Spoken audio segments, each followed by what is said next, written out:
Just a disclaimer before this episode begins that I do not recommend personally that you partake in any of the activities or substances that I've spoken of in this video. This is a highly personal journey, especially when it comes to spirituality, and I highly advocate that you use your own wise discretion to make decisions, use your own wise research, and please also do not take my words as replacement for professional healthcare in your individual situation. All right. Just wanted to put that out there. Let's get into it. Hello, friends, and welcome back or welcome to the podcast. My name is Ryland James, and I am a singer, songwriter, and artist from Ontario, Canada. And I am also a budding spiritual teacher, and I love to talk all things self-development, spirituality, philosophy, all that kind of world, essentially just the journey of life. Last week, I spoke about my story and just growing up in this very rural, small town, Southern Ontario, and also just like going through, being in a religious household and what that was like, and going to like a Christian school, and then becoming a musician and knowing I wanted to do music for a really long time, and then getting into the industry and the wildness of that whole thing that I'm still in, by the way, but I've definitely found a way to balance it in this time that we find ourselves.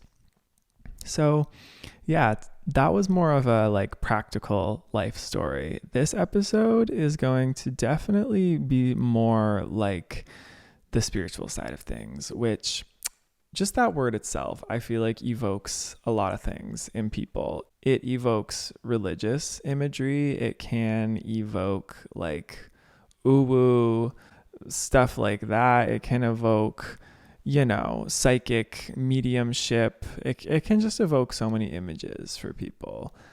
But to me, I want to explain to you my story in it and why I'm so passionate about it and how it has literally become the biggest part of my life. Like, my spirituality is the greatest, most important part of my life, because I really do believe at the end of the day that it is the greatest part of us as human beings.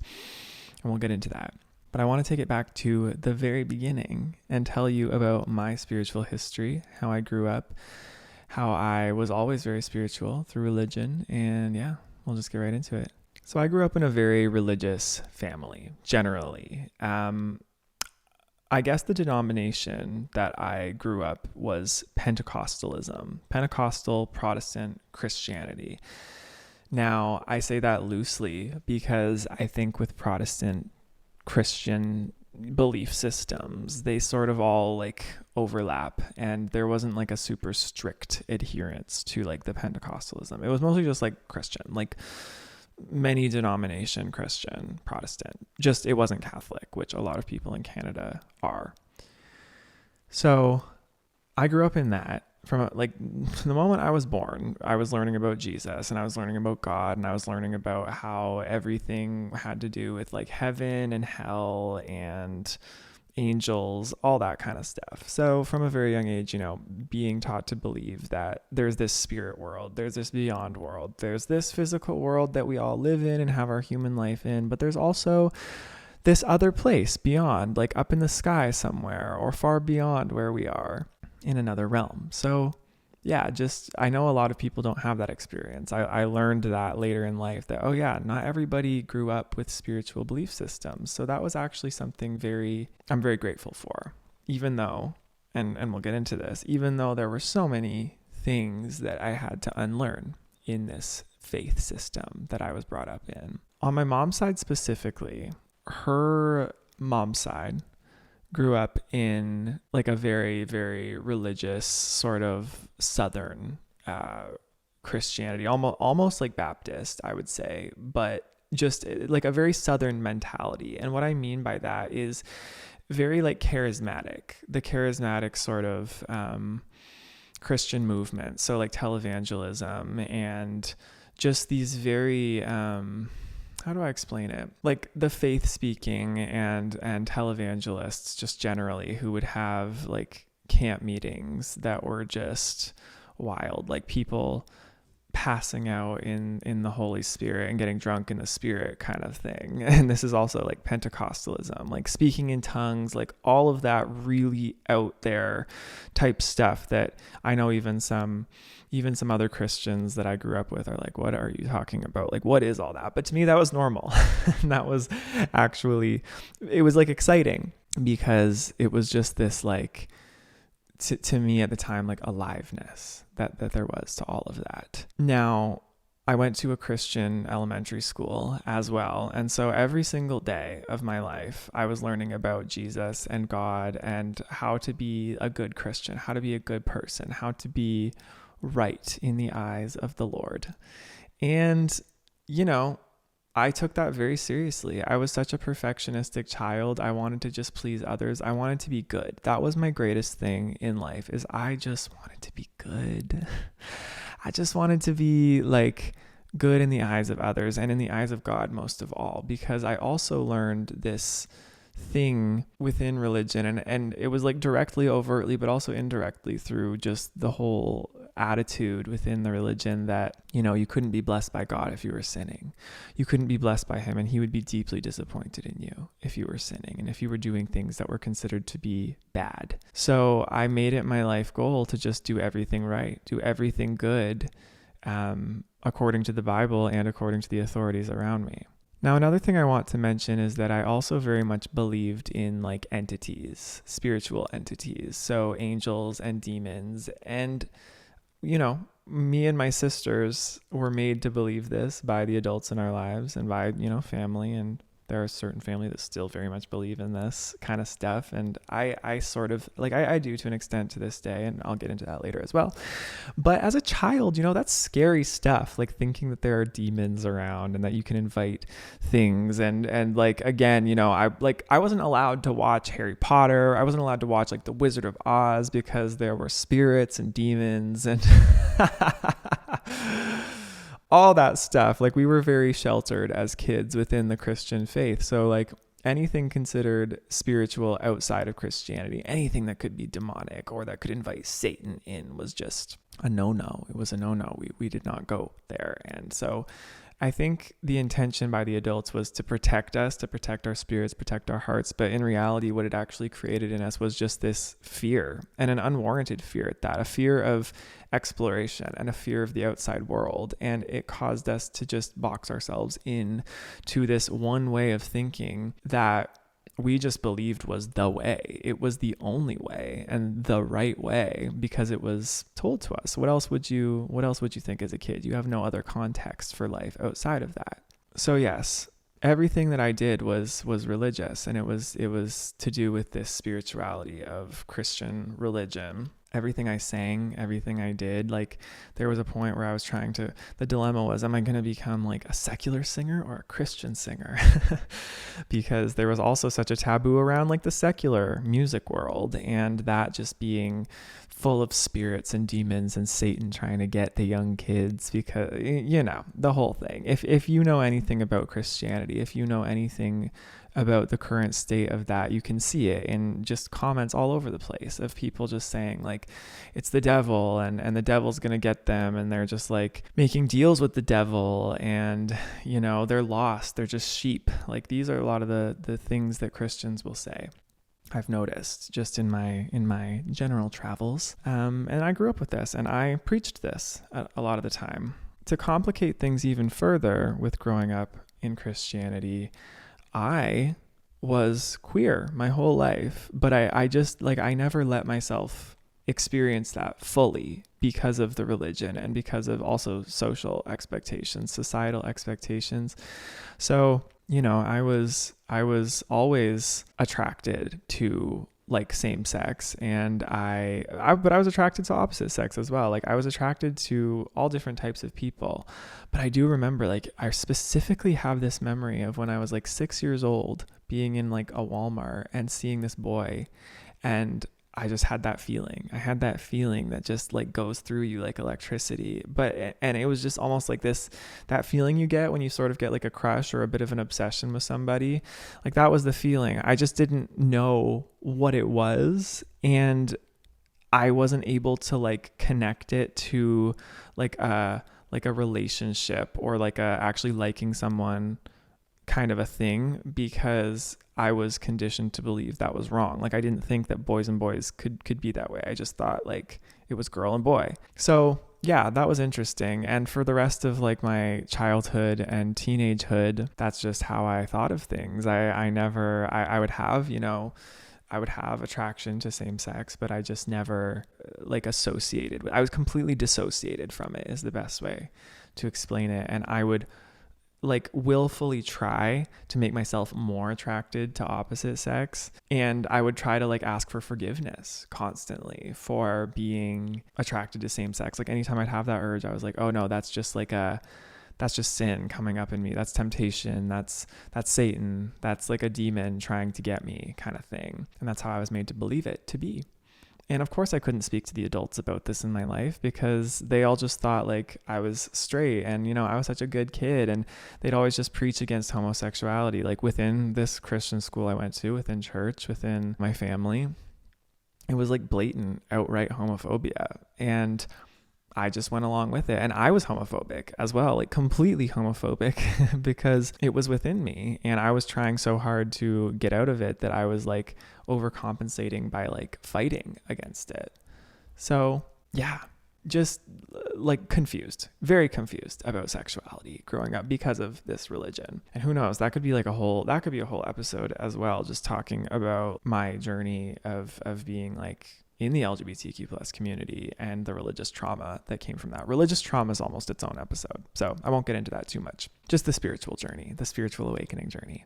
So I think that's really it for that section. Just like I grew up very, very religious, very spiritual, believing all of these things. And it set the tone. Like it really set the tone. And, being like the good Christian boy I was always out there trying to help other people to come to know God and to be spiritual. And there was this fear that, the people around you were going to go to hell if they weren't saved by Jesus kind of thing. And so that was like a real worry in my heart all the time when there were people who didn't know God. It's like I'd feel very uncomfortable and I really wanted to help them, but it was uncomfortable because I also felt like I was in a bit of a spiritual closet as well. Like I didn't want to reveal myself too much to those people because I didn't want to be rejected or made fun of. Now, we're going to fast forward a little bit to the teenage years. When I was like a teenager, I remember it was like almost uncomfortable for me to say the word God or Jesus or to really talk about faith and religion, because there was almost this like feeling of ickiness to it that I would get. Like it almost felt icky because I realized now so much of the teaching around it and so much of the belief system and so much of the religion itself is very icky the way that it was taught to us. Like it's very much there to keep you ashamed of yourself and to keep you guilty and to keep you feeling like you're never enough, you're never close enough to God, you're never doing it right enough, you're always sinning, you always have to be asking for forgiveness, you constantly have to be like purifying yourself, is essentially the vibe of it. And it does attribute to this very, very unhealthy like perfectionism and like zealot sort of mindset. Like it can become very much like you now crusading for other people to be perfect when you yourself are just so ashamed of being imperfect and trying to be perfect, but like never living up to it. It's just like a very vicious cycle. And also just the whole mentality of you're not allowed to ever question anything that's said. It's really the way that it is. It's like a giant cult in a lot of ways, like just that you're not allowed to question, you're not allowed to leave the faith. And if you do, you're lost. And it's like you can almost be cut off and shunned. And I know not all religion, again, I don't want to generalize. I know not all religion is quite as intense as this, but this is how I grew up in it. And this is how I've noticed a lot of people, fellow Christians that I grew up with, and a lot of people who still are Christians to this day, I've noticed this is just like a very common theme. And I can see that pattern playing out. So this is just the truth. This is just the reality of the situation. This is what I grew up in. And this set the tone. So yeah, teenagehood, I started into my music career, and I don't know, I just started to expand as a teenager does. I started to meet other people, especially through music. I started to travel, and I was going to like bigger places than this 2,000 people town that I grew up in. I was going to like big cities, and I was traveling to like Europe and like Toronto, Los Angeles, like all of these bigger places with people who are very worldly people. I think songwriters and I think that people who work in music are some of the most worldly people that there are. And so when I would get around them and when I was traveling, I think it was specifically in 2019. So this is like quite a fast forward to when I was like 20 years old. But that was when like the religion really started to not make sense to me anymore. I really started to question things because around that time I read the entire New Testament just in my very devout Christianhood. I was seeking spiritually and I read the entire New Testament, and I remember just reading it and like so many things were not making sense to me. So many things were not like logically adding up in my head. And I understand that there are some things, especially in spirituality, that are just not logical. But with this, it was like rules and doctrines that were just not lining up for me at all. And I would like look it up online and there were no real true answers either. And I'd like listen to pastors and preachers, like the televangelists that I grew up with, because I thought they would have the answers, but it was all just very like contradictory. So that kind of like put like a chink in the armor a little bit, I think, with Christianity. Like that's when I started to kind of be like not as sure of it as I had been my whole life. And then, yeah, traveling, being around all of these other people, I started to see that there was like a different way of living. And I started to see that there was a freedom these people had that I could sense that I didn't have, especially when it came to like, yeah, sexuality, when it came to just like having a good time generally, like going to parties or just swearing even, like just these things that are kind of generally human, innocent things I realize now, were just so like, there was just such like a vice grip on them as if they were like sinful. And I really took that to heart and made that part of my belief system. But when I was out and away from it, I realized like, oh, these can actually have benefit when you use them healthily, or these can have benefit and add to your life, and not in a bad way, but in just a neutral, like human way. So yeah, I really I was around a lot of people that were expanding my mind. So my sexuality was also really beginning to like come out in a way where I couldn't like hold this image anymore of being straight. I couldn't continue to go on and try to force myself to have these like straight feelings. I was really, really noticing that like the same sex feelings were like very prominent, and I was like at that age where it's like the normal human thing of the rebellion and stepping out and getting some independence. I started to want to just like move into that territory and experiment with it. And at the same time there was just this like religious conditioning in me that was holding me down and anchoring to this past self. And yeah, I spoke in my last episode about just this very dark period I went through in 2019, 2020, where so many of these belief systems were crumbling around me, but I was also having to maintain this outward appearance to the world as I was very successful in my career at the time. I was like touring and, I had like fans and I had this straight image and behind the scenes, I was like drinking a lot. I was using weed a lot to really suppress myself. Like I was getting so high every night and just dissociating from myself, like to the point that I was experiencing like derealization and like dissociation a lot of the time. And it started to get really scary for me because just so much was changing and just all of this repression was bubbling up and I did not know how to handle it. It was almost too much at once. It was like trauma alert, emergency alert, like all of the red flashing lights were going off in my spirit. Like, this is not good. Like something has to change or you are going to go down a very dark path in the coming months. Thank God the pandemic hit, because that was the moment when I was able to really just step back and take a breath and recalibrate and question all this stuff that had just come up. The religion had crumbled around me. I had finally come out to my family. They were not happy about it. There was a lot of just like trauma in that whole thing too, because you can imagine my family, who is now actually very like my immediate family are very unconditioned from the religion now as well, but at the time being in this very hardcore like sort of like Pentecostal Baptist mentality, like you can imagine that was not a good time, like almost disowning type vibes with me. Thank God they've turned around and they are now my biggest supporters, which is also so rare and such a miracle. So the pandemic hit. Everything kind of came to a stop, and I had more time than ever to really just sit with myself, as we all did. Now, at this time, I was feeling pretty like empty, pretty nihilistic, if that's how you pronounce it. Just feeling like there was no meaning to anything anymore. Just feeling like, what the F? Like, I'm just gonna do whatever I want, and what does, like, nothing matters anymore. And that was the feeling I had, because I'd lost my entire belief system. I lost my entire story that I'd believed in, you know, the religion. It's like you learn that there are all these rules to life, and you learn that this life is this one way, and then it's just gone. And that was scary. Like, it felt like the rug had been pulled out from underneath me. And especially with everything going on in my life at the time, I did not know what to do. So I went into a deep depression and just was very angry at life, angry at the world, just didn't care anymore, you know, just became a little bit hedonistic. Kind of went off the rocker for many months. Strangely though, at this time, like, something in me must have been leading me towards my next, the spiritual awakening.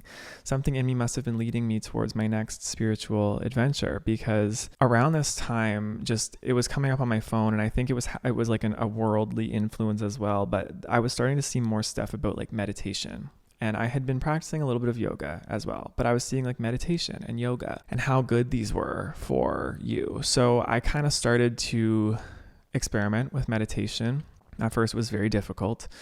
I'd only be able to meditate for like 5-10 minutes at a time, and I didn't really know what I was supposed to be doing. I was just kind of like, okay, do I just like shut my eyes and like, I don't know what I'm doing here. Am I just shutting my eyes and staying awake? And I was trying to like focus. I was trying to like do it right. You know, again, it's like that religious conditioning. Like, I was trying to do meditation right. And the yoga was the same thing. I was trying to like force myself into all the shapes and trying to do it right. Even though the teachers and stuff were saying like, no, like, it's not something you're supposed to do right. It's supposed to be something that you feel intuitively. But I didn't really have the capacity to feel intuitively at the time. Again, because I had been so blocked from my intuition for so long with the religious conditioning and with all of the ideas I had about what things were supposed to be versus just allowing things to be. Again, like a very overly like masculine energy, because everything in this universe has masculine and feminine energy to it. Every single thing, every person, every object, every phenomena, everything has a masculine and feminine element to it. Masculinity has to do with exactly that, like structuring the mind, like thoughts, like willing things. So that was kind of what I was just in. I didn't even know how to really access my feminine of just receiving and like intuition and spirit and just allowing things to unfold and trusting and surrendering. I didn't know how to do that. There's a very spooky, windy wind outside right now. It sounds like ghosts. Perfect. Very fitting for spirituality. So yes, meditation was a process. I had to kind of learn how to like quiet my mind and just observe rather than trying to like force all this stuff. And that took a long time. Like, that was a whole process through the pandemic, trying to learn how to meditate. But I started doing it more and more often. And it is, anybody who has become an advanced meditator will tell beginners, like, it's like a muscle. You have to just sit and consistently do it to get better at it. It's not like a quick fix all for everything, but once you get the hang of it, it is probably the greatest, most powerful tool you will ever have in your life for just like everything. I honestly say meditation is the greatest tool for everything in your life. Like, it can fix so many issues that you did not know were there. or it can lead you to fixing so many issues you didn't know were there. I'll talk about that later in this episode. So before I had like a full-blown like spiritual energy awakening, that kind of like consciousness shift, it kind of started as like getting to know my general personality, like getting to know who I actually was at that time, sort of getting to know like my ego, my personality, who is like Ryland actually. And so at first it was like the personality tests, Myers-Briggs being my favorite and Enneagram being my other favorite. So I started like researching into all of that and figuring out what I was.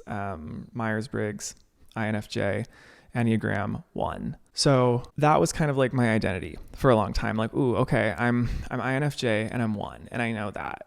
And that was like how I was able to define myself. And that was sort of just this beginning to getting to know myself, and especially getting to know that like, okay, this personality type is very perfectionistic, and this personality type is very intuitive, and this personality type is very sensitive and very emotional, like just things like that. Just like your basic, it was almost like going back to basics, like kindergarten, learning ABC. Who am I? Because we're not taught this. We're never really taught how to like self-reflect or to introspect, like in school or in life generally. Most people never learn how to do this because it's not really something that we value as a society yet. We think like it's all this external, it's all this outer reality. We need to be working hard, getting money, having a status, like learning mental concepts, learning science, learning all of these, again, masculine.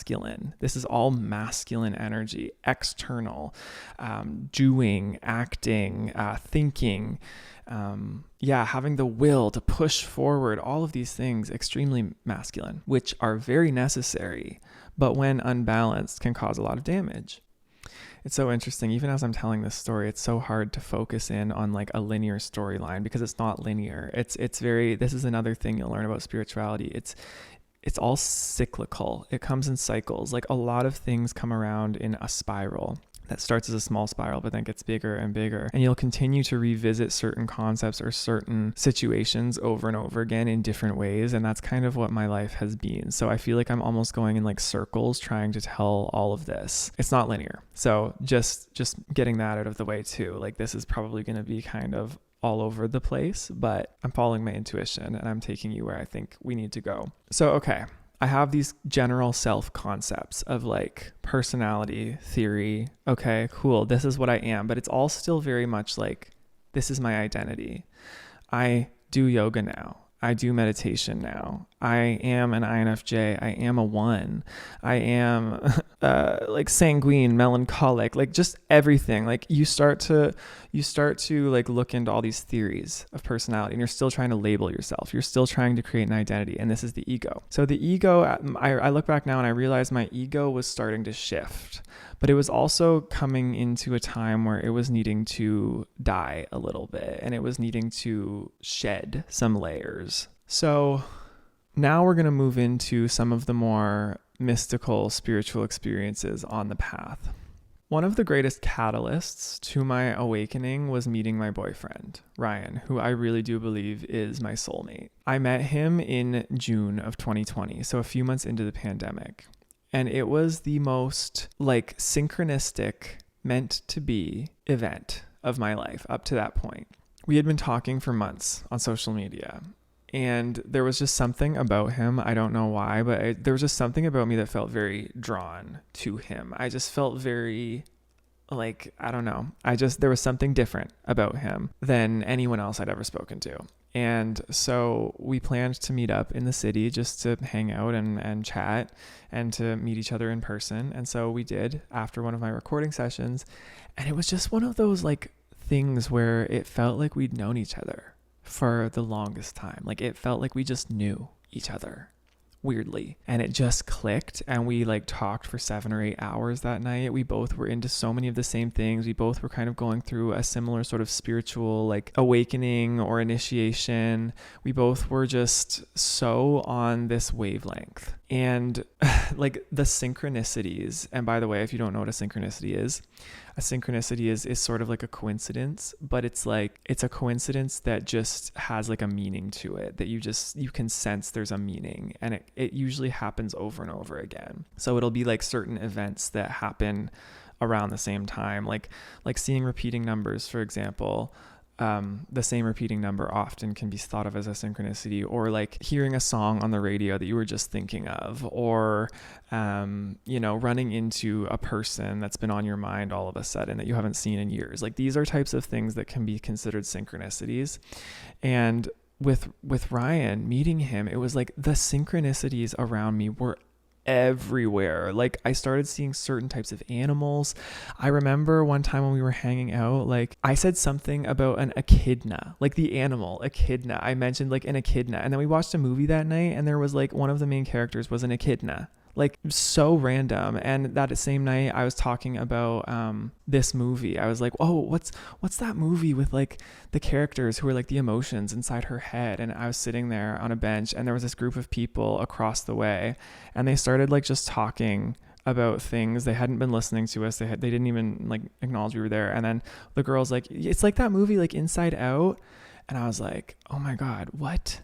How did she? It was just like things like that started happening all around us all the time, like thing after thing after thing. It was just like, what is this? Is it real? Is life real right now? Like that was the level of the synchronicities happening. So that was like real confirmation that something was happening bigger than me, like something beyond human understanding was happening. Like it was something like godlike or spiritual was beginning to unfold. Now, this is the fun part I'm going to get into. So we get into the summer. So June, I met Ryan, but a few weeks later, summer, I partook in the special kind of mushroom. I don't know how much I can really say about that on here without getting flagged, but I partook in the special mushroom. And the first few times my sister and I tried that, it was just kind of like, okay, cool. Like I'm feeling something. That's fun. Okay. It was just like a fun, like, ooh, wavy trip kind of thing. But then it started like when I started to use it more often that year, I started to like see further into my consciousness than I'd ever seen before. Like I started to see deeper into intuition and deeper into the nature of things about reality that I'd never noticed before. And I started to have this feeling like I was remembering. I started to have the feeling of, oh, I'm remembering something that is sacred that I've always known. I can't quite sense it or put it into words. Like it's not something tangible, but I'm just like it was just this sense of remembering. It wasn't like I was learning something new. It wasn't like I was seeing something I've never seen before. It was like I was remembering something that I've always known, but that I just had forgotten. And if you've been on the spiritual path, you know this feeling I'm talking about. It is one of the most beautiful feelings because it's so full circle. It feels like you're coming home. It's this... again, this is one of those concepts that's hard to explain. It's very abstract and it's like a very personal experience for each person, but it's the feeling of coming home. And it's this feeling like you've reached this point on your journey where you know you're not going to be the same again. And that was the feeling I started to have when I was partaking in this beautiful medicine, which I will absolutely advocate till the day I die. It is a beautiful, sacred medicine, plant medicine. Yeah, I was partaking in that medicine fairly often at that time. I believe it was something I was very called to at that time. Fast forward a little bit to about February of the next year, February 2021. I was getting ready to come out to the world because I had been with Ryan for some time and I was starting to feel the pressure that like my external image was not matching my inner self. Like what I was presenting to the world did not feel authentic. And I knew my sexuality was something I really had to present. It was something that I really had to give people. And I wanted to do it not just because I wanted to feel free to express myself, but because I wanted to be an advocate for this. And I wanted to tell my story and I wanted to help people who'd been through the same situation I'd been through to overcome and to express themselves as well.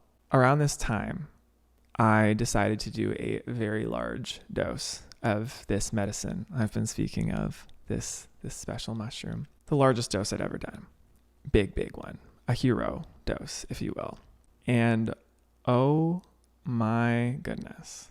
One of the most impactful moments and journeys of my entire lifetime, this lifetime. The experience I had, the way that I saw the universe, the way that I saw I'm literally like getting almost emotional talking about it, and I'm feeling like this energy moving from my feet up through my legs right now, even talking about it, almost like an adrenaline, because the journey I went on, at first, very scary, very intense. Like my whole reality was melting away, but the reality that I stepped into was breathtaking. And speech, words, human words cannot describe it, but what I felt was pure love and pure bliss. And I remember the feeling of, I had to say to myself, I finally said when I surrendered, because I was having a tough time as I was coming up, and I was really resisting, and I could feel my ego fighting, and I could hear like these voices in my head saying, stop resisting, like stop, this is what you get now, like you asked for this, like this is the journey, like stop, let go, you have to let go. And so I finally just surrendered, and I had to tell myself, if I died in this moment right now, I would be completely okay with it. And when I did that, when I surrendered and said, okay, I could die right now and I'd be fine, I think I died. That sounds crazy, but my ego died in that moment. I had a complete ego death. But what I saw on the other side was pure love. It was pure oneness. And the lights, the journey of the lights and the beings that were around me were just pure, unconditional love. And I was journeying through this space, seeing beings and other dimensions I can't even explain here. Like it's just the third dimension, and our human minds and our egos we can't process that. Like there's no way I can even explain it in words. It's a personal experience, but this medicine let me see that. And when I came back into my like physical being, when I came out of that place and back down, which by the way, these aren't separate places, it's all one, and it all blends together. And that's what I noticed too, is that I was able to close my eyes and leave into this space. But when I wanted to come back, I was able to just seamlessly transition right back into my humanness. When I came back, it was like I was forgetting again. I had that feeling of remembering when I went there, and I had that feeling of knowing so much more. And it was like I knew all the secrets to life, the secrets of the universe when I was there. But I remember when I came back, it was almost like this veil was suddenly like covering over my consciousness again. And it was like I wasn't able to remember what I had just seen and what I had just experienced. And even now, there are only very small snippets of actual details of what I was able to see, but it's like there was so much more. I know there was so much more, and I just don't remember it. So coming back down from that was just the most awesome, like awe-inspiring, awesome moment of my life. And I'm just like remembering it. It was just, I'm speechless even now trying to describe it. It's so hard. It's so hard to put into words. When I came back, I obviously was so excited, and I was just realizing like so many of the things that I care about in life do not matter as much as I thought they did. Like so many of these little things, like the people I'm scared of talking to, the things I'm scared of doing in my life, the things that I'm afraid of don't matter. Like it's so much, it's just so small in the grand scheme of things. And that was having that larger realization and that larger view on life and that larger remembering. I was like, I can do anything. Like anything is possible. Obviously we're very limited by this human self, but beyond that, like anything is possible. And it gave me this perspective outside of my tiny little limited ego Ryland self, that there's so much possibility. And that who we are is so much bigger than just this. Because if I was able to experience that, and if my consciousness was able to be fully awake and alive and to feel more alive than when I'm just my human self, then there's something more. That, I would say, was the moment that I had my true spiritual awakening. Some people say it's a gradual process. Others say it's like it's a moment. I say it's both. It's definitely a gradual process, and there are layers to awakening. But that was the moment that was like the bam, like you are awake now. You can see beyond the veil. You have seen it. And after that, I think it was not long after that I decided to come out. And I remember just after that whole journey having this new lease on life. Like I felt alive again. I had felt dead inside for so long, but after that moment, I felt alive again.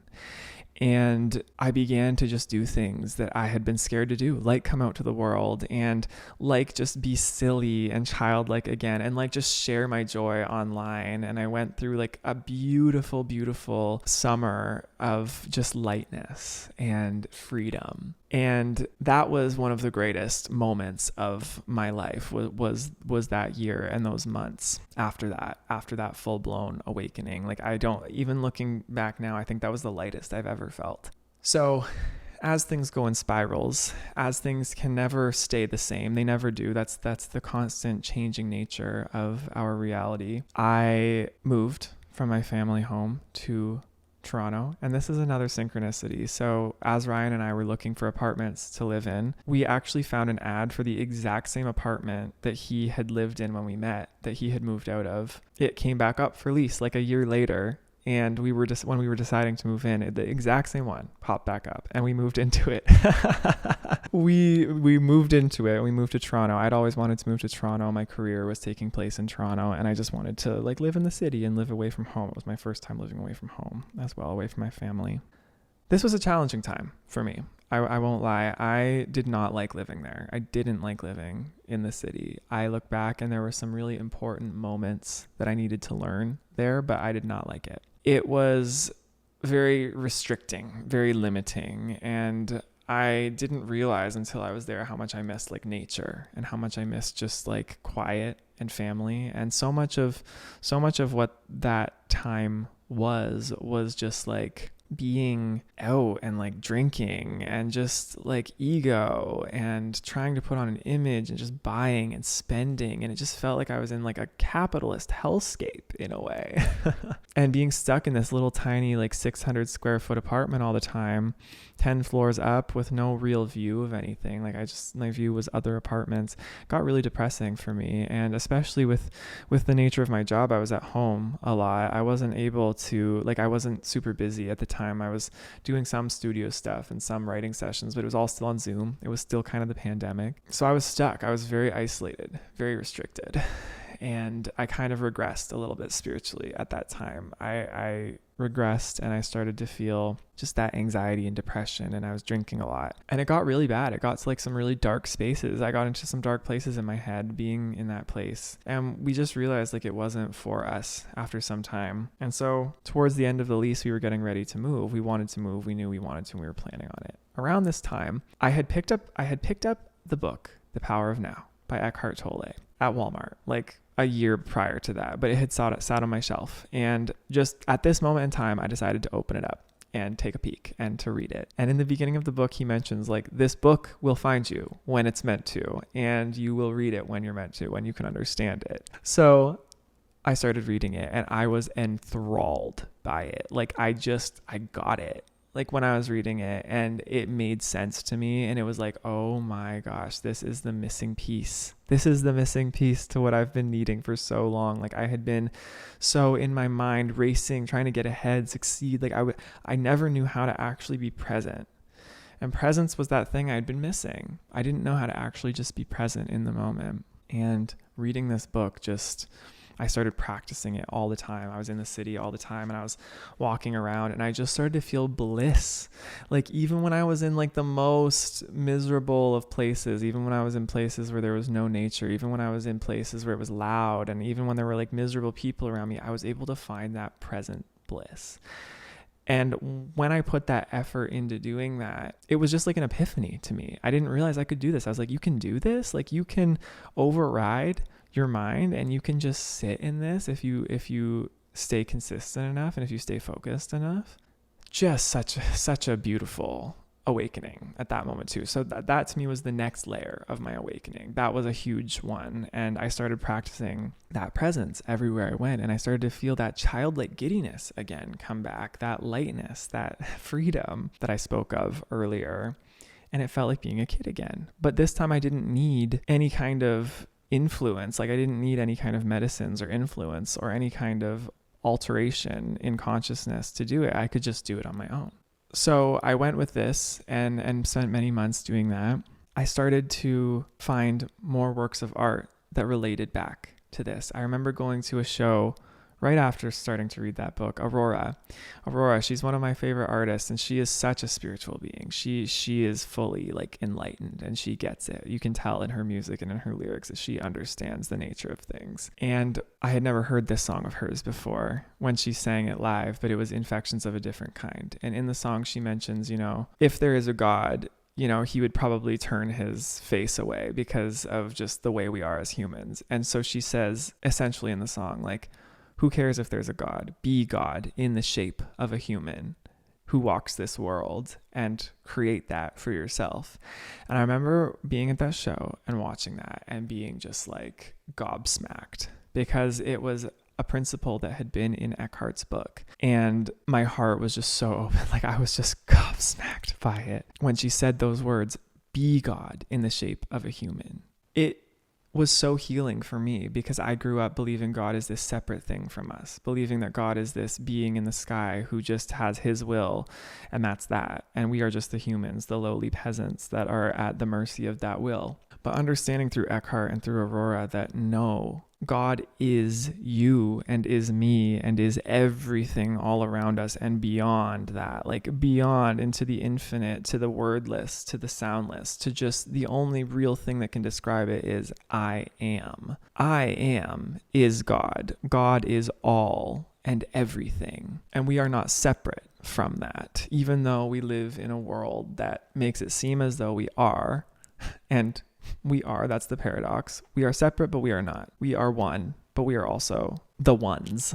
But this song just really just consistent. It was another kind of sort of almost like a synchronicity. It was just another confirmation and sign that I needed, that I was on the path, and that next understanding that I needed. And I remember thinking it was just so profound at the time, being so inspired by it. And I would cry listening to it all the time after that. So yeah, Ryan and I ended up finding this beautiful, perfect place, the place I'm in right now, this house outside the city, a few hours outside the city, back closer to where I live, home, because we realized we just didn't want to be in the city anymore, and there was nothing really there for us anymore. We moved here, and it was like perfect. The ad was just like hidden on this site that Ryan happened to come across. The price was like perfect for us. It's like a very unusually low price for a home like this. It was just like, again, that's those steps being prepared for us. And this is something else that I've realized: when you're on your spiritual path, when you're on your soul's path, when you're starting to have these awakenings, and when you're truly following this intuitive path that your soul has laid out for you, when you stop resisting and when you start surrendering to it, there are just things that start happening at very important milestone moments in your life. Things just start opening.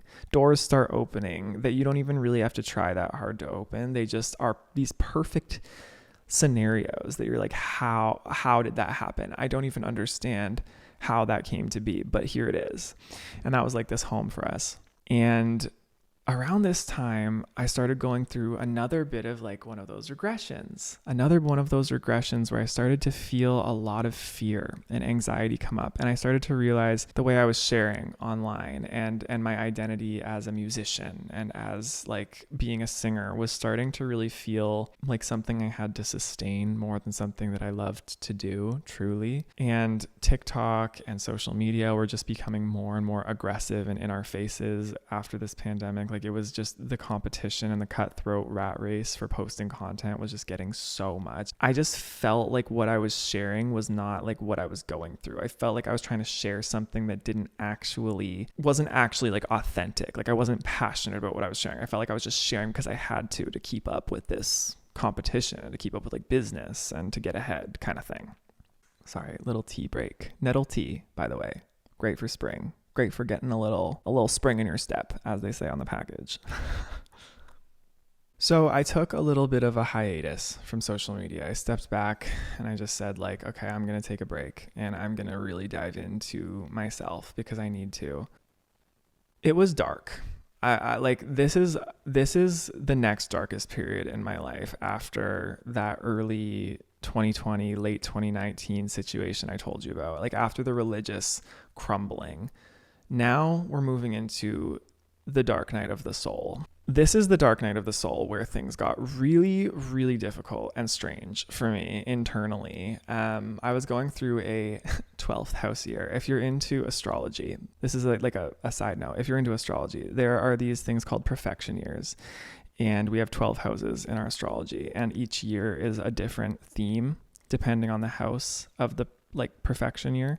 So when you're 23, you go into the 12th house, which is the last house of the zodiac. And the themes here have to do with like isolation, self-undoing, subconscious, like mental health issues, hidden, like past life, almost like issues, just like kind of weird and dark. Self-undoing, essentially. It's like a death to this old cycle, this whole cycle you've been going through. So this was my 12th house year.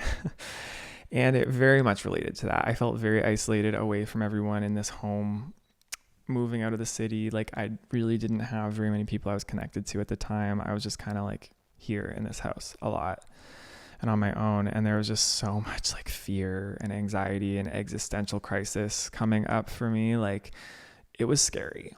And I had some other medicine journeys that were very difficult and that were very dark for me. So this is the other side of these medicines, and we have to have such a deep honor and respect for them and know exactly why we're using them and be very intentional about it. Because if we don't know why, and if we don't know the intention, and if we're not willing to truly face ourselves fully, then you can have situations come up that you're not prepared to handle because you're still in resistance. You're not prepared to understand like, okay, I can just surrender to this and I can just feel this. A lot of times people will resist, and that's when things go awry. So always surrender. That's just my thing. Like surrender, let go, be present. Anytime that you are in any kind of spiritual work. Yeah, I had some journeys that were not so pleasant and some darkness come up for me. Some really intense darkness, like really, really deep, embedded, difficult feelings and traumas and just like things that were like in my being. Yeah, a lot of difficult visions, a lot of difficult truths to come to terms with within myself, seeing things that I did not like. A lot of deep, dark fears coming up. Like I'm talking like primal fears. So there's that side of all of this too. But this is the truth. This is the truth of being human, and this is the reality. We're so used to, in our human world, being very protected from a lot of things. We're used to living this very comfortable ego human existence, when in reality, like we are all of it, and all of it exists. The fear, the guilt, the shame, the deep, deep lies we tell ourselves, the deep darkness within us, the deep shadows, like these are there, and we all have them, and they're dark. But they're not bad. They're not something that we should be pushing away. There's something we actually need to face. And there's something that we actually need to integrate. There's something that we need to see for what they are. And we need to actually like invite them with love to be understood and seen, so that we can then let them go. And not to let them go as in like get rid of them, but to just like let them be there, but know that they're not driving you. Know that they're just a part of you that have been there, and that they will integrate with time. So this was I think my moment of this integration work that I had to do. Very dark, very difficult. But I remember when I would let myself feel these fears, usually on the other side of them were so much love and so much expansion, and I'd suddenly feel such relief. Because my energy started to move in my body around this time. This is when I started to get in touch with like energy movement and kind of like energy medicine a little bit. Like I started to notice that I could feel things moving in my body that I had never been able to feel before. Like I was able to start like just like tingles and weird things moving around me. That's another thing I'll get into. And this is again, the cyclical, non-linear nature. I'd had experiences with like chills and things moving up and down my back from like 2020 onward to this time now. We're in late 2022, early 2023. But this was when it was getting really intense. And I was starting to get into like chakra work, which is in ancient Hinduism, and some of the ancient Indian yogis believed that we have 7 main energy centers in our bodies: the root, sacral, solar plexus, heart, throat, third eye, and crown chakras. And these are energy centers, and each one sort of rules over a different theme of our beingness, of our humanness. So at this time, yeah, my heart was opening a lot, and I was experiencing a lot of fear coming from like the root and the lower chakras. We tend to hold a lot of heavy trauma and energy in the lower chakras, like lifetimes of it sometimes. So this is all that was coming up for me. And yeah, I don't even remember now how I fully kind of got out of that. But I remember like I was just kind of wandering. It felt like I was wandering in the desert, honestly. Like my days were just so aimless. I didn't really have like a routine. I didn't really know what I was doing with myself. Like it was just kind of like, what is the intention? I don't really know. I'm just kind of floating. And it was scary because in my guts, I knew like this was just not the existence I wanted for myself. Like it was gross.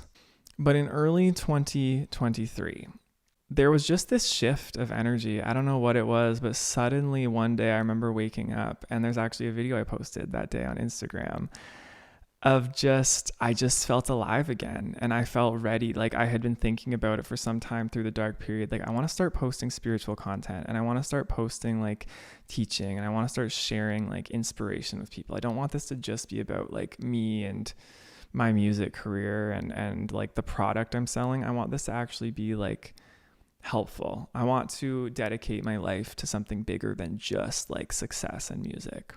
And so that day I remember waking up and just being excited and telling all of you out there who follow me on social media. I remember telling you like, I'm just ready to start posting some stuff. It's been a minute since I've been on social media, but I'm ready to really get out here. This was just before March. This was about a year ago now. And yeah, so then I started just sharing videos online of things I'd been learning during all of this dark period and through all this spiritual awakening, through all these books I'd been reading and through all this stuff, wild stuff I'd been through. And of course, I didn't want to go too deep into all of this energy, mushroom medicine stuff because I didn't want to like jar anybody. And I know that it can be a lot for somebody to hear about all this stuff, especially if you're, not a spiritual person, or if you have lived in our Western society for any amount of time. This stuff is very foreign. So I started off just talking about like some self-help stuff, some wellness stuff, but then slowly over time, I started talking more about the spiritual side of my life and what I've been through. And 2023, I just have to say, was such an expansive year for me. I was having my Jupiter return, another astrological reference. I was having my Jupiter return around this time. So just really big, creative, bold energy was coming out of me. And this was another layer to the awakening. Like I was feeling really excited to share, but at the same time, it was so uncomfortable because again, it's like that fear of rejection, especially being on a public platform, is very palpable and very real. And especially the stuff I'm sharing, it's like very sensitive, very personal. It's not like me putting an image or a mask or an ego on anymore. It's like, this is actually like me in the moment being myself. And that can be scary to put out there because if people reject that, or if people, which they have, if people reject that, or if people have something to say about that, it can be more painful. And when you have an open heart and when you've opened your energy and done the practices to do that, it can really just be, like a very sensitive thing. Because that's part of the spiritual awakening too, is you open yourself up so much so that you feel alive again, because we're so used to, as adults, like conditioning ourselves to not feel our emotions and to put on an ego, to build an ego, that we end up feeling really heavy and dead inside to protect ourselves. When you spiritually open up, you are opening back up to that very vulnerable childlike self. And so you're feeling everything. It's like the good stuff, but it's also the bad stuff. And so this is where that shadow work comes in handy, and being able to face your shadows on your own. Then you're able to face that shadow when you are out in public as well, and when other people say things to you, because you get to know yourself. And once you get to know yourself, there's really not much other people can say that can shake you. But yes, getting back to the energy moving in my body, like each time I was stepping up, each time that I was stepping up and trying something and getting uncomfortable, I could feel this like energy cycle happening in my body where it's like I'd get really tired and really heavy just as I was about to break through into this next level. And then I would like wake up one day and I'd just be like so full of energy and just feel like this new person. And this would happen like every few weeks kind of thing, if I'm honest, and still has been for the last year. Like even right now, like as I'm filming this podcast, I'm going through one of those really like kind of heavy, just like I can feel a lot of heaviness just in my chest and in my body, but I also feel so much energy behind it, getting me ready to like push into something new as I'm doing this. And it's, again, usually when I'm starting something new, and I just started this podcast. So that's probably part of it. And I've also had a lot of other things happening behind the scenes that have been a big changes in my life. So the other big thing I really want to talk about is Kundalini and Kundalini awakening. I started practicing yoga in late 2022. During this dark period, I really knew I had to start like getting into a routine, and I had to like figure out what was going on because it was intense. And like I said, I felt like I was floating through life. So yoga really saved me in a lot of ways. Showing up and getting on the mat and doing yoga every day, recentering, regrounding myself. I realized I was very ungrounded. Getting into my physical body, this really helped me. And around this time, I found Kundalini yoga, who my boyfriend Ryan had practiced a few times before and had done a course on, he'd done a class on it back in before I met him, and just said how like wild the energy was. So I was like, okay, cool. I'm going to start doing Kundalini yoga. And so I started doing Kundalini yoga on YouTube with Reveal Yoga. Shout out to them. They're amazing.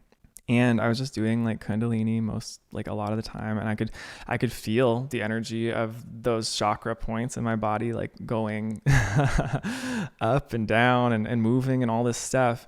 And I hadn't really had like a full blown awakening that like what I'd heard with Kundalini. So essentially, for those listening, Kundalini is like, and it's in like a lot of spiritual traditions and religions, but it's like your life force energy that lives at the base of your spine. And when it's awakened, it moves up the spine to the crown of the head.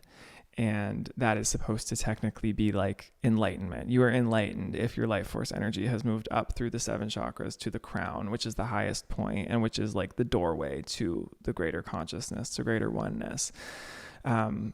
It's like, I think the names for it in other traditions like Christianity, it's like the Holy Spirit, like fire, the fire of the Holy Spirit. There are a lot of different names for it because it's a phenomenon that has happened across the world for millennia through all different religions.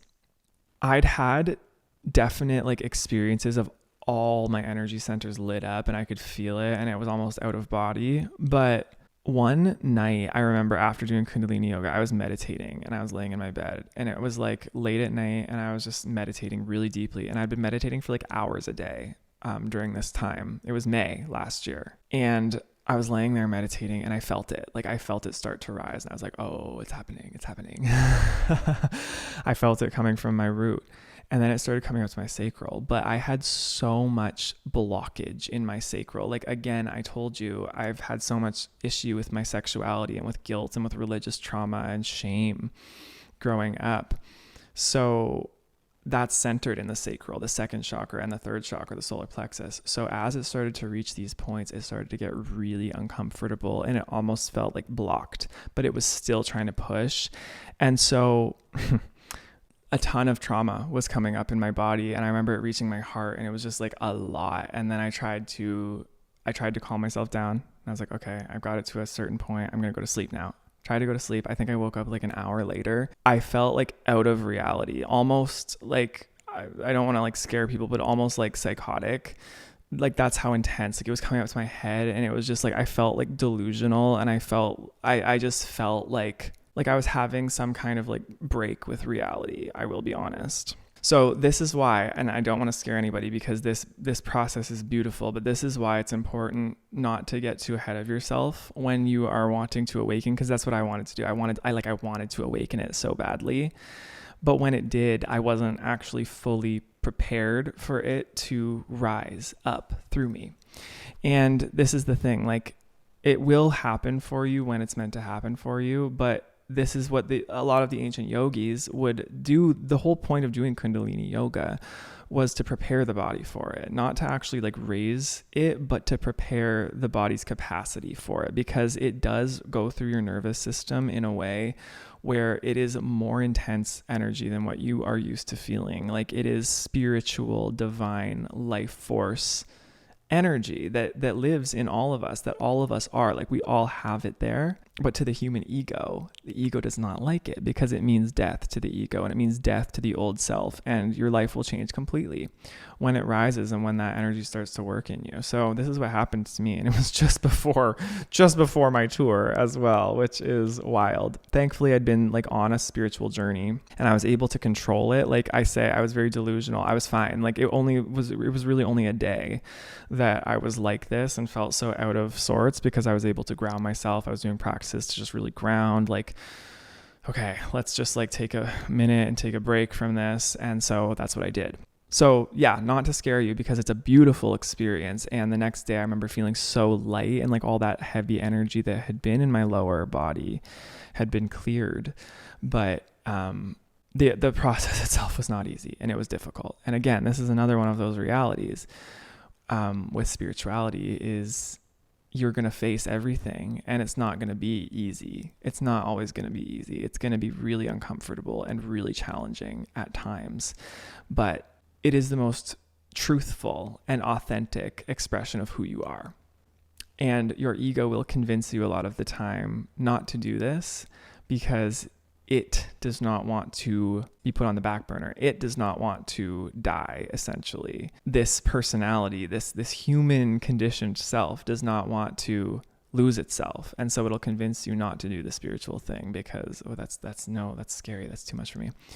The spiritual path is very, very rewarding, and it's not the same for everyone. It really is not. Like that awakening I had was my awakening, and that was what I was ready for. But a lot of people talk about Kundalini being very blissful, very beautiful as it moves through their body. And I've had so many, since that awakening, I've had other awakenings of it as well, and it's been very beautiful. It's risen from the base to the crown, and it has felt like coming home, that feeling of remembering, like I said, and it's felt like oneness, and it's felt like, okay, this is a new beginning. This is an ending, a new beginning. And so that happens as well. And the upgrade that you get to your energy system, the upgrade that you get to your capacity to hold emotions and to hold energy and to hold feelings is beyond worth it.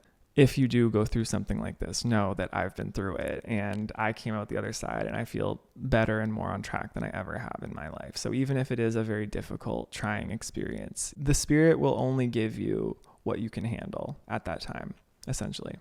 So that was my Kundalini awakening. I've done Kundalini yoga since then and it moves through my body. But this is what I mean when I say like I feel a lot of energy moving through my body and I feel these cycles come where I almost have this feeling of like getting sick. I've been sick like 5 times in the last year, which never happens to me. Ever since I got really dedicated to the spiritual path, I started getting sick constantly, like over and over again. And they always coincided with very important events. So I remember the first time, I think it was like because I'd started working with energy medicine, I started working with my pressure points and I must have released some kind of energy and gotten sick from it. The second time I remember I had just started to manifest. I started watching people like Abraham Hicks and I started to learn about manifestation techniques and I started seeing manifestations showing up in my reality, like random emails, random messages for just like free things. I started like seeing just like random people giving me things. Like it just started like stuff like that started happening. And I remember like as my energy felt like it was rising into this new frequency, I got sick again. And then the next time I got sick, what was it? Oh, tour. So just after my Kundalini awakening and just as I was about to go on tour, got sick again. Then later in the year, just as I was about to go on, actually, yeah, like a spiritual, sort of like a spiritual wellness, artistic songwriting retreat with some friends of mine. Just as I was about to go out there and do that, got sick again. And I was also going through one of these like sort of upgrades. And that retreat was also like a manifestation of mine that I had really wanted for a long time. And then the last time I got sick, it was because I had just written down and finally committed to actually like writing down and sharing a vision that I had for my artistry. And it was like I was actually putting it out there. And I remember just like it took so much for me to actually just like put it out there and then like send it to the people I was sending it to. And it must have just done so much to me that it stressed me out or something. And it's just, it was interesting that like I got sick the 5 times and they all coincided with very important, almost like level ups in my journey. So that was interesting. I don't put too much stock into that stuff, but I still just think like, what if? So yeah, that kind of leads me up to the now.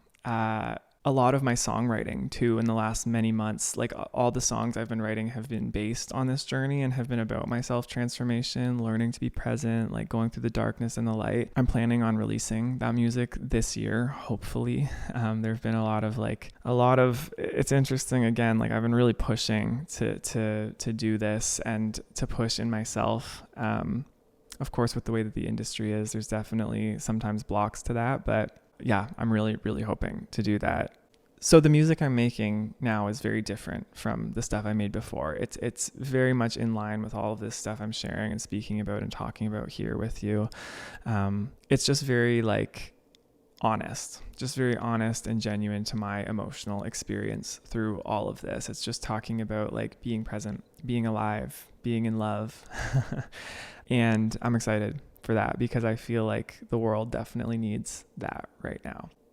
I don't want to make this episode too long. I feel like, again, I'm realizing there are so many topics I could get into that are like subcategories of this spiritual journey and awakening. I realize like I've lived a whole life in the last couple of years. But yeah, this is just my journey in it. And if you relate to it, I hope that you have found some solace in it. I really hope that you don't feel like such a weirdo, don't feel like such an outcast, because I definitely have. I definitely feel like one of the biggest things with a journey like this is that it's a self-individual journey, and some of the things that you go through in it, other people are not going to understand, especially the way that our society is set up now. We don't really have built-in structures for spiritual learning the way that we have in the past. And I actually am Indigenous. I have Indigenous ancestry a couple of generations back, and that was one of the most beautiful things about Indigenous peoples, at least that I know of in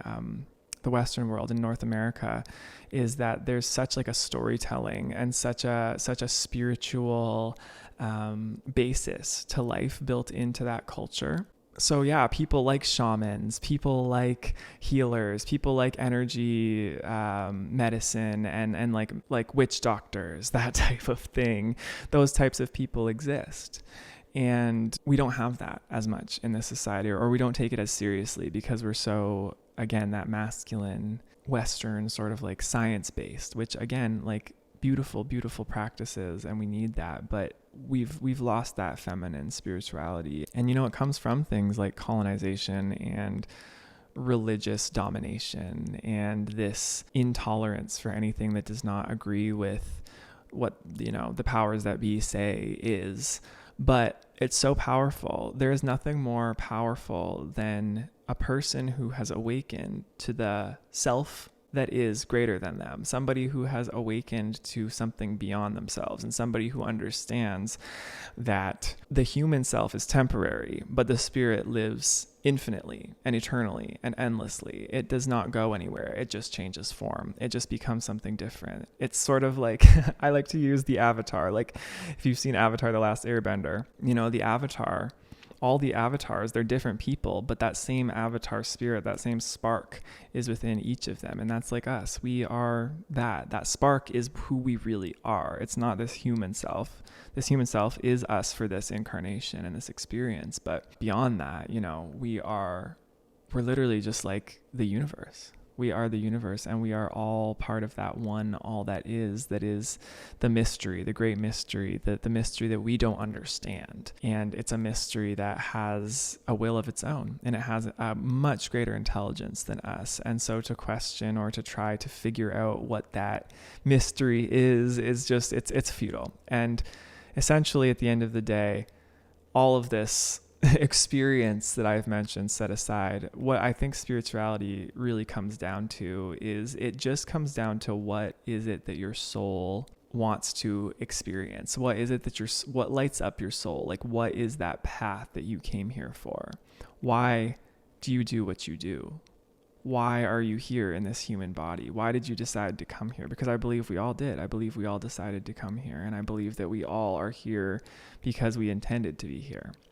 Because I don't believe that the self is just random and chaotic. I believe, and when I'm talking about the self, I'm talking about the capital S self, aka God, source, the universe. Self does not do anything randomly. Self is fully intentional, and self has a plan, and self wants us to experience that plan in its fullness, not to resist, not to be afraid, not to hold back, but to be our full, genuine selves. And that's what I believe we've all come here to be. And so that has so much to it. It has experience, it has creation, it has love, it has connection, it has so much to offer. And so I believe the intention is just to become present with spirituality. With spirituality, it's really just be present with all that is and don't resist it. Don't resist what you're seeing, dive into it head first. The shadow, the good, the bad, the ego, the non-ego, the delusion, like just look, being able to look at all of it and being able to hold all of it and to become more and more expanded in your actual awareness and your consciousness. This is what being spiritual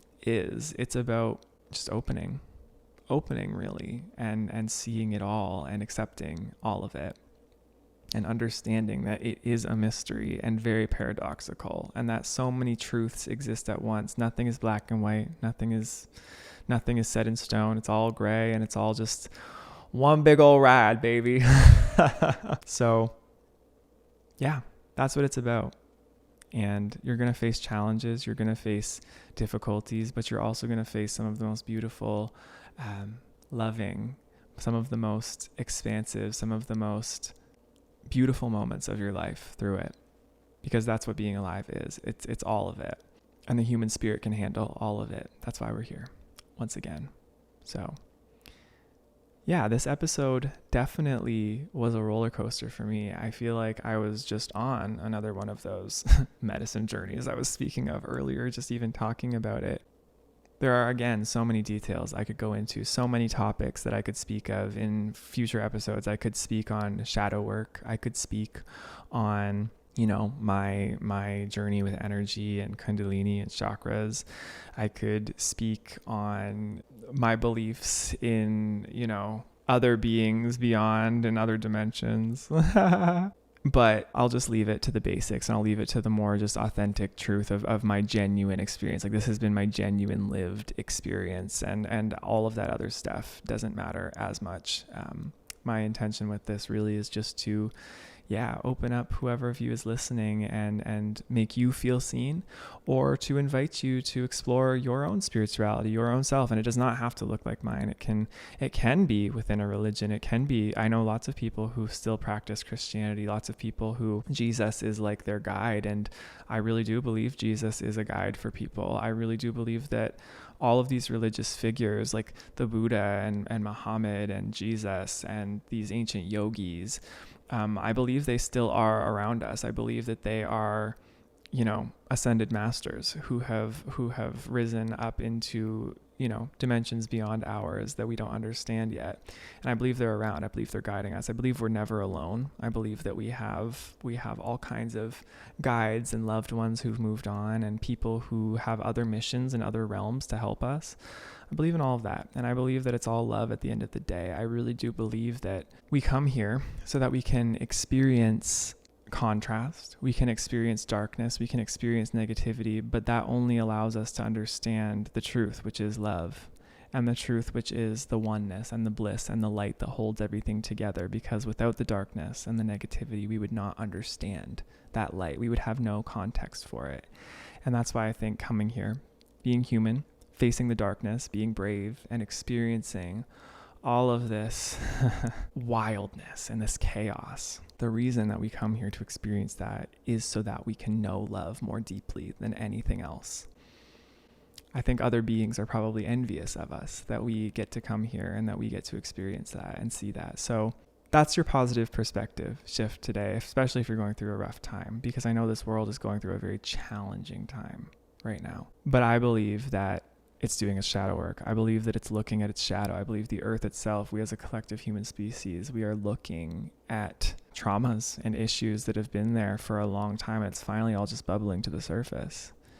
And I think that it's really just, again, about being present, being strong, being grounded in all of it, and understanding that there's a greater plan at play, but also understanding that each of us individually are the ones who make the difference, and that our stories make the difference, and that a lot of us are waking up right now in this way for a reason, and that it's all leading towards something bigger than we can imagine, something bigger and better than we can imagine. But again, it's about being present, and it's about being authentic and true to your spirit. So regardless of what's happening outside, be true to you, and know that I love you, know that we are all one, and know that you can never be alone.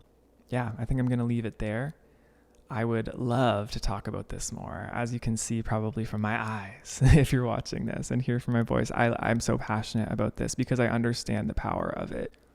The experience can't be put into words, as I said before, but there is so much power in what I'm talking about.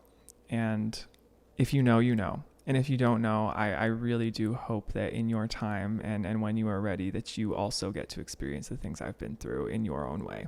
But yes, I'm not going to ramble, and I'm going to leave it there. I love all of you so, so much. If you would like to follow me or check out where else I am online, I am on Instagram and TikTok at Ryland James Music. I'm on YouTube as well. I upload these podcasts to my YouTube, and I have all my music there. I'm on Spotify, Apple Music, Ryland James.